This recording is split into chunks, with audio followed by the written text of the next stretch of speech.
Je regarde ton visage et je sombre dans ces yeux fatigués encerclés par des toutes petites rides.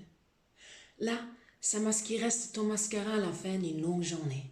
Quand l'écran de l'ordinateur brille encore et chaque coup de pendule repousse un peu plus le moment du coucher, entre email et requêtes, rangement et des montagnes de neige, quelque part entre cet état de femme et de super-héroïne, il est là à se blottir le silence de la nuit, toujours accompagné par des doutes et des soucis. Il est déjà bien trop tard, il semble que tes jours ne comptent jamais assez d'heures. Rien en ce monde ne pourrait t'épuiser, difficile de croire qu'on fonce le manque de sommeil qui te tue. Pourtant, tu ne pourrais être plus motivé. Ton sang, tel un feu, flambe dans tes veines. Il y a là un rêve, une vision pour laquelle une femme devrait délaisser bien plus que son sommeil pour des objectifs qui paraissent insensés aux yeux de bon nombre d'hommes. Puis les doutes s'installent à nouveau, mais non.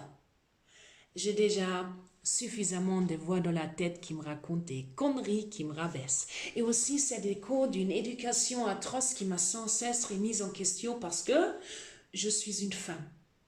Et ouais, mais moi, je me remets en question. Mes compétences et mon corps, alors non, je n'ai pas besoin de tes doutes ni de ta désapprobation, crois-le ou non, mais j'y parviens très bien toute seule, s'il faut. Les femmes sont manifestement bien solitaires dans cette lutte. Une lutte non seulement contre ce murmure qui se tapisse dans leurs propres pensées, mais aussi contre les rires moqueurs et les doigts accusateurs qui sont pointés sur elles. Ce ne sont pas nos plans qui nous enchaînent, ni les enfants, ni les emails ou la machine à laver, c'est le besoin constant de faire ses preuves. Mais qu'est-ce qui pourrait bien prouver que je porte en moi une force colossale qui ne faiblit pas si facilement car je suis dotée d'une paire d'ovaires? Comment pourrais-je incarner ce vent de changement dans un monde créé par des hommes, un monde dans lequel il est impossible de bouger face à toutes ces rivalités? Mais pour des grands plans, il faut de la place pour respirer. Et c'est pour cette raison que nous sommes ici, car nous savons déceler un potentiel caché là où d'autres ne le voient pas. Et imaginer des choses qui ne sont pas là, nous y sommes bien habitués. Agir comme si on n'était pas une femme, parler si on n'avait pas une voix douce. Mieux vaut ne pas contredire pour ne pas avoir l'air trop autoritaire. On encaisse calmement des blagues sexistes. Bien sûr, on préfère s'habiller en homme plutôt que de porter des chemisiers. Et puis c'est tellement irresponsable de marcher dans les rues avec un corps de femme. Et oui, c'est vraiment de la provocation. On préfère évidemment être une femme au foyer et bien sûr, on travaille volontiers pour un salaire diminué. Pourquoi vouloir être patronne qu'on peut être une secrétaire? Évidemment, j'ai su faire du café. C'est pour ça que j'ai fait un master, quand même. Et toujours sourire. Sourire gentiment, car ça rend le visage beaucoup plus joli. Il suffit qu'on s'attache les coins de lèvres vers le haut. Comme ça, la femme n'a plus besoin d'avoir un regard triste. Il ne faut pas être triste avec le nombre de gentils compliments qu'on reçoit. Mais comme tu es mignonne, ma jolie poupée, avec ta petite jupe, je vois bien que toi aussi tu as envie de me... Je regarde ton visage et je sombre dans ces yeux fatigués qui ne pourraient pas être plus éveillés. Quelque chose gronde en toi, un truc qui refuse de continuer d'accepter tout ça. Pendant bien trop longtemps, tu t'es comporté comme on te le demandait. Et ces petites rides sont en réalité une ode à ta volonté de rester debout alors que tu veux dormir. Et c'est ce qui reste de ton mascara est une peinture de guerre qui marque ta persévérance infatigable même à la fin d'une longue journée. Nous sommes le changement, un changement qui bouillonne. Et ce feu flambe dans nos veines, comme le pendule qui rapproche toujours plus le moment du basculement.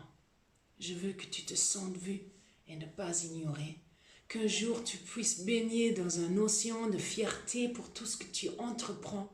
Quelque part entre cet état de femme et de super-héroïne, il est quand même encore là à se blottir. La peur, la frustration, la fatigue. C'est pour cette raison que toujours nous devons nous manifester.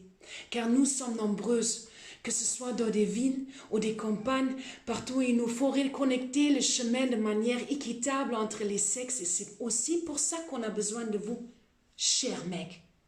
Le féminisme ne va pas dans un seul sens.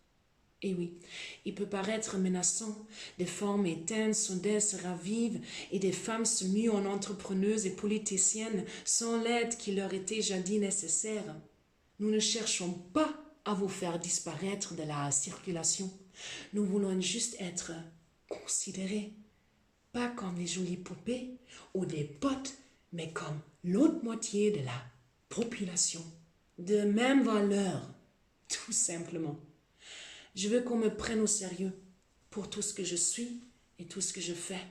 Je ne veux plus entendre ce murmure dubitatif, plus entendre ce voix dans ma tête et encore moins celle qui là dehors ne croit pas en la réussite d'une femme.